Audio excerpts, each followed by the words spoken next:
Puji Tuhan, kita jumpa lagi sahabat Paidy Channel dalam perjalanan menuju kedai teh Dalem Wangi JLS Salatiga.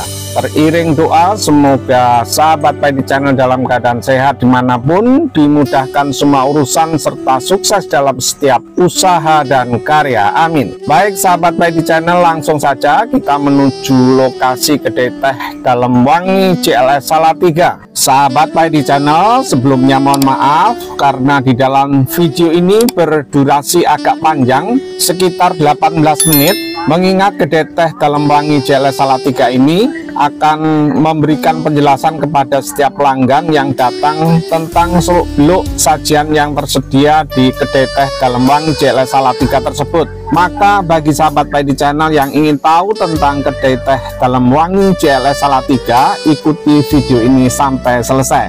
Ini adalah JLS Salatiga, sahabat Paidy Channel. Dan Paidy Channel datang dari arah kota Solo menuju ke Semarang, karena memang lokasi dari kedai teh Dalem Wangi JLS Salatiga berada di jalan tersebut. Dan sebentar lagi Paidy Channel akan tiba di lokasi kedai teh Dalem Wangi JLS Salatiga. Dan ini adalah sebuah studio, dan letak dari kedai teh Dalem Wangi JLS Salatiga persis di belakang studio tersebut sahabat Paidy Channel. Dan nanti Paidy Channel akan langsung saja meminta ownernya untuk memberikan penjelasan tentang seputar kedai teh Dalem Wangi JLS Salatiga tersebut. Untuk itu ikuti terus sahabat Paidy Channel review Paidy Channel berikut yang akan dipandu Mbak Danti selaku ownernya.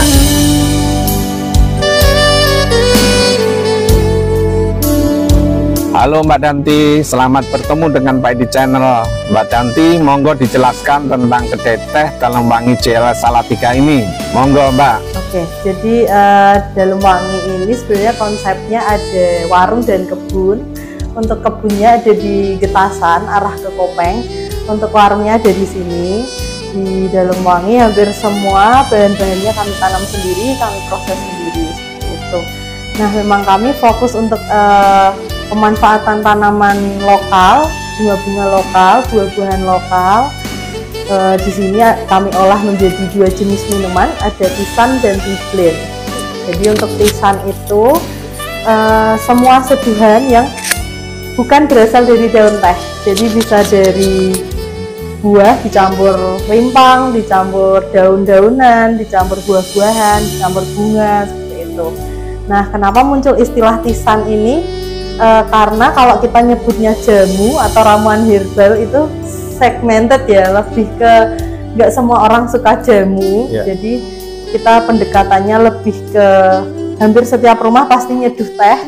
Jadi sebutan Tisan ini karena kita nyeduh tanaman herbal ini dengan cara kayak kita nyeduh teh di rumah gitu. Jadi lebih dekat gitu sama kita, lebih familiar. Iya betul. Sebetulnya konsepnya itu kita mengkonstruksi ulang pengetahuan lampau, kayak nenek moyang kita, mbah buyut kita biasanya kalau pas demam, sakit perut itu petik daun apa, ditumbuk atau digodok gitu. Nah, ini lebih kita mengkonversi pengetahuan itu, kita bawa ke versi kekinian, yaitu bentuknya kedai kayak gitu. Jadi lebih kayak ya biar sefamiliar kopi gitu nantinya. Kalau orang kan pasti slow bear itu bilangnya kan kopi, nah ini bisa dibilang slow bear tea gitu. Jadi untuk teh. Nah, untuk 2 jenis minuman tadi, yang satunya itu Tiblen. Tiblen itu untuk yang bahan utamanya itu daun teh dari tanaman Camellia sinensis. Itu untuk daun tehnya kami ambil dari Jawa Barat. Ada teh hijau, ada teh melati sama teh hitam. Jadi Bapak bisa kalau mau buka pengen tahu aromanya, jadi bedanya green tea, jasmine tea, terus bisa dibuka ya Mbak? Iya bisa. Oh ini yang original. Ini yang itu green tea. Green tea. Ya, wah enak sekali ya baunya ya. Green tea ya.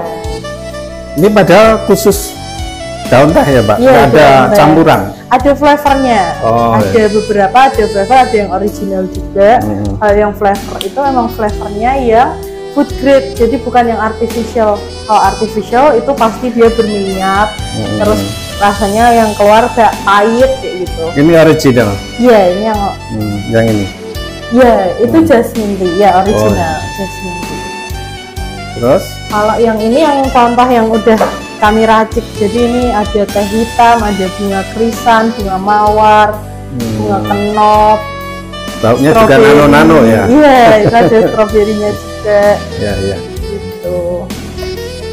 Mungkin Bapak atau Ibu pernah tahu ini di sekitar rumah bunga kenop. Oh atau iya. kancing-kancingan Betul, atau betul. udel-udelan. Iya, iya. Ini beda daerah penyebutannya beda. Ya ini juga bisa diseduh itu. Padahal ini kan cuma hiasan ya kalau kita nggak tahu. Iya. Ternyata ada manfaatnya juga. Ada manfaatnya. Namanya apa? Kenop. Nah, Namanya kenop, udel-udelan. Ya udel, kembang udel. Kancing-kancingan. Gitu. Iya, iya. Ini masih satu family sama jengger ayam. Yang tanaman jengger ayam itu. Nah, kalau Bapak sama Ibu lebih suka aroma teh yang floral atau bunga-bungaan atau yang fruity, buah-buahan, atau lebih ke herbal? Nanti fruity. Oke, nanti aku bantu rekomendasiin bahan racikannya. Kalau fruity coba ini Bu.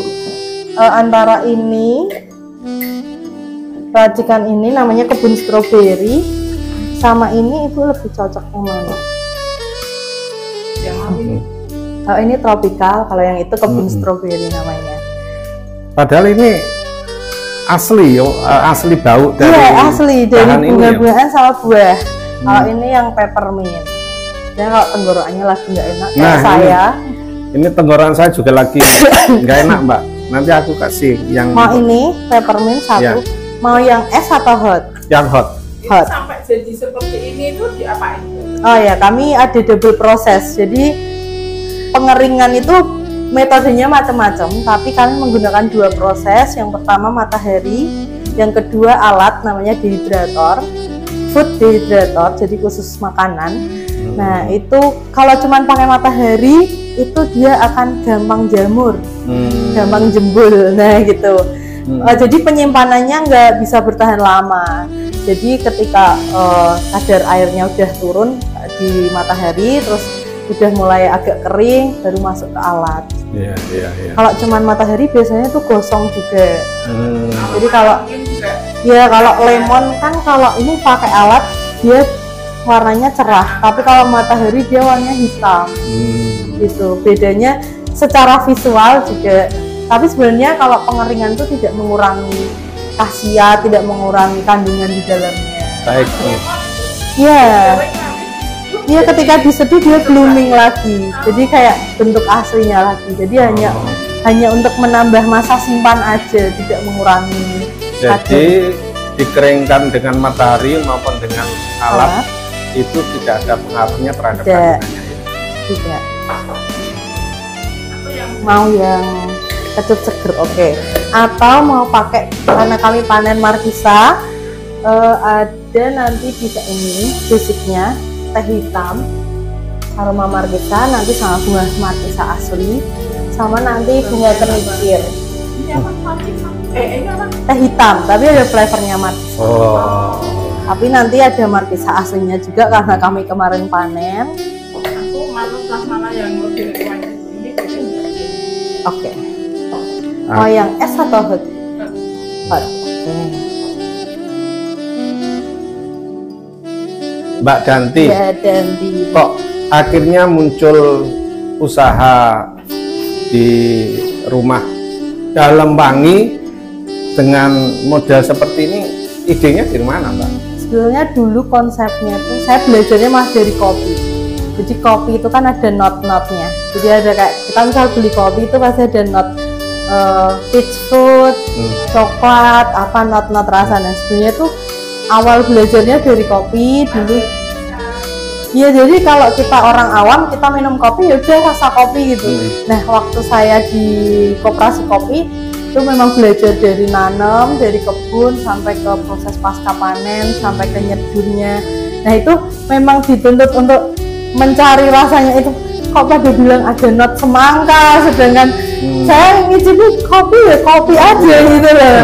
Nah dari situ dilatih apa indranya itu biasanya tuh lebih peka kalau perempuan yang tidak merokok itu otomatis indranya lebih peka kayak gitu. Nah indra perasanya ya. indra perasanya pengecapnya kayak gitu. Jadi yang dibilang rasa semangka stroberi itu bukan yang stroberi banget, tapi kadang kayak antara hidung sama tenggorokan kita kayak ada iya kayak ada semangkanya, hin semangka kayak gitu. Nah ya itu terus kayak ini kenikir, kalau biasanya daunnya buat lalap, buat pecel, ini bunganya kami seduh.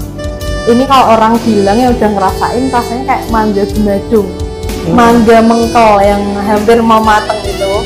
Nah yang tapi ketika kita ngicipi pasti kayak mana mangganya gitu. Nah memang harus dilatih kayak gitu.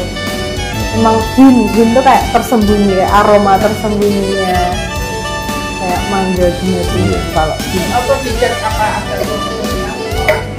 Enggak, kami nggak kursus sih. Tapi sebenarnya ada kayak e-master gitu tuh banyak kayak mau ambil sertifikasi. Tapi Belajar sendiri sampai iya, kami beda. lebih ke artisan, lebih dari lingkungan rumah kayak pandan, serai itu kan ada di rumah. Sebenarnya dari pengalamanku juga, dulu kalau bangun tidur tuh sering migrain sampai ke leher, sakit banget.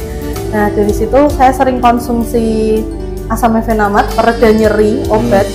Itu kan efek jangka panjangnya nggak bagus. Jadi toleran terhadap sakit tuh tipis banget gitu.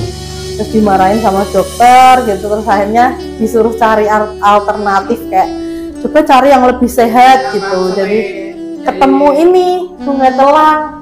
Jadi telang itu dia ada efek relaksan kayak jadi kayak misalkan sering pusing, nyeri itu bisa pilih antara lavender, telang sama mawar.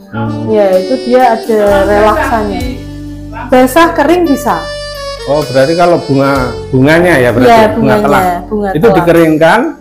Nggak harus dikeringkan, Nggak. kalau dipetik langsung diseduh Ya, air panas misalnya aja. bunganya terlalu banyak itu terus dikeringkan untuk pengawetan, Bisa. tapi manfaatnya sama Manfaatnya sama, dengan tidak basah sama mengurangi, ya? iya, Oh. tidak mengurangi manfaatnya. Hmm. Cuman kadang kalau yang punya darah rendah minum telang tambah drop karena dia biasanya untuk yang darah tinggi dia mengurangi mengontrol kadar gulanya itu. Tapi kalau untuk yang darah rendah minum itu malah tambah Ngedrop. keyengan. Ya, itu telang, rosella itu kan juga gampang ditemui ya. Kan? Iya, Mbak. Tuh. Terus dari situ jadi penasaran kalau bunga telang aja bisa, apakah bunga-bunga yang lain tuh ada manfaatnya. Nah dari situ baca-baca jurnal, artikel, jurnal, ya. kebanyakan malah jurnalnya tuh dari luar negeri. Kalau di Indonesia masih kayak minim gitu, literasi terhadap tanaman edible gitu loh. Iya, dan kita bisa mulai dari yang paling kecil, dari yang sekitar kita aja lah. Bunga kenop ini disepelekan ini kalau di pinggir jalan ya udah bunga aja gitu. Nah ini khasiatnya apa Mbak yang kenop itu? Dia banyak Pak, yang pasti antioksidannya tinggi. Terus dia bisa untuk gusi, mengatasi bau mulut, terus peradangan, nyeri sendi gitu. Salah satunya iya, kalau pakai alat itu iya, kalau pakai alat kan dia memanfaatkan uap hangatnya aja, jadi nggak gosong. Kalau matahari kan memang panas terpancar ya, jadi kalau ngeringin tuh nggak bisa langsung kena matahari, harus ada penghalangnya. Paling gampang pakai kain hitam. Jadi misal ini dikeringin, nggak nempel gini tapi kayak di sini kain hitamnya, jadi dia nggak langsung kena buahnya. Itu kalau menggunakan sinar matahari. Iya, kalau 100% matahari. Oke, jadinya hot semua ya. Dan ini adalah daftar sajian menu yang ada di kedai teh Dalemwangi JLS Salatiga, sahabat Pak Edi Channel. Sekaligus sahabat Pak Edi Channel, kedai teh Dalemwangi JLS Salatiga merupakan tempat yang pas untuk berburu minuman teh, tetapi tidak sembarang teh. Karena kedai teh Dalemwangi Salatiga tersebut menyajikan aneka teh yang terbuat dari bahan-bahan herbal yang tumbuh di sekeliling di mana kita tinggal. Dan ini adalah proses peracikan bahan sahabat Pak Edi Channel yang akan menghasilkan 1 gelas seduhan teh ala kedai teh Dalem-Wangi JLS Salatiga. Sahabat Pak Edi Channel, kedai teh Dalem-Wangi JLS Salatiga ini terletak di belakang dinding sebuah studio, tepatnya beralamat di Jalan Lingkar Selatan, RW 5, Sawahan, Kecandran, Kecamatan Sidomukti, Kota Salatiga. Dan sementara buka baru hari Sabtu dan Minggu mulai pukul 10 hingga pukul 16 waktu Indonesia Barat. Bila sahabat Pak Edi Channel akan datang ke kedai teh Dalem-Wangi JLS Salatiga, maka sahabat Pak Edi Channel harus reservasi terlebih dahulu. Sebab jika datang langsung tanpa reservasi, maka kemungkinan akan ditolak. Karena mereka akan mengutamakan mereka yang sudah reservasi terlebih dahulu.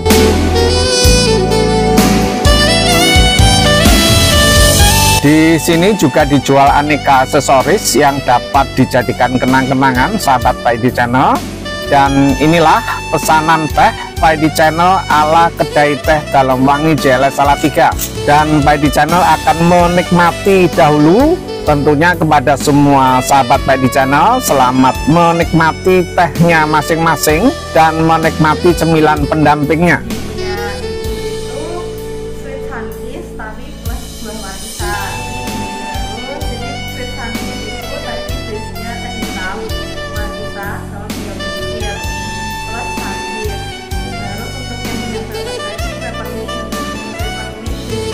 Demikian review singkat dari Pak Edi Channel tentang kedai teh Dalem-Wangi JLS Salatiga. Pak Edi Channel akhiri. Pak Edi Channel mohon jika video ini bermanfaat, jangan lupa ya untuk like, subscribe, share, komen, dan hidupkan tanda loncengnya agar tidak ketinggalan video-video terbaru. Dan jika sahabat Pak Edi Channel suka dengan video ini atau punya informasi tempat wisata keren lainnya di Kota Salatiga dan sekitarnya yang harus Pak Edi Channel kunjungi, silahkan komen di bawah ini juga ya. Terima kasih untuk sahabat Pak Edi Channel yang sudah menonton video ini, dan akhirnya sampai jumpa di video selanjutnya. See you tomorrow.